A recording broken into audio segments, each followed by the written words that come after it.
üzgün. Özgür olan o genç bugün sürgün. Küskün hayata çünkü yok gece ve gündüzü. Gülsüz yorum yok buna çapaklanmış gözleri. Özgür olan o genç evet bugün sürgün. Sövdü günlerini dedi nerede kimliğim. Güttü dostluklara kinline o duyguyu. Duygusuz sanardı herkes o anne yavrusunu. Merak ediyorsanız be bilin o genç benim. Ve selam hayat bugün ölüm kokuyor bil babam. Kan getirmeye meyilli bir oğlun var babam. İntihar etmeyi düşünüyorum inan babam.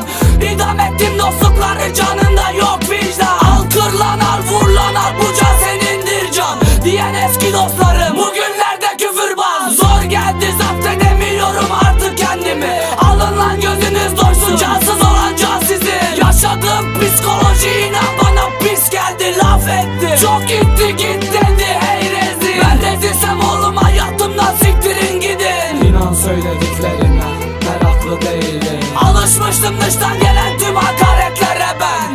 Efe veya Fırat sen hangisini sevdiysen ya da sövdüksen diyelim ben de bugün o isimle sesleniyorum sana. Git haydi güle güle. Her sabah uyandığımda yanımda ol istemiştim. Bilirsin zamanında seninle çok sevmişti. İstiyorsan kafandan çıkar benim sevgimi. Yüreğimden vurup giden zalimin ta kendisi. Gözlerinde hayat vardı gittiğinde çalındı.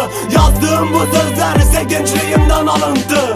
Seninle düşlediklerimi sorarsan eğer cevap veremem sana lan çünkü hepsi yıkıldı. Saf olarak görmüştüm ben senin o taş kalbini. Helal etmem hakkımı, geçtiğimi ver geri. Kabul etmek mümkün değil üsteledin sevgimi.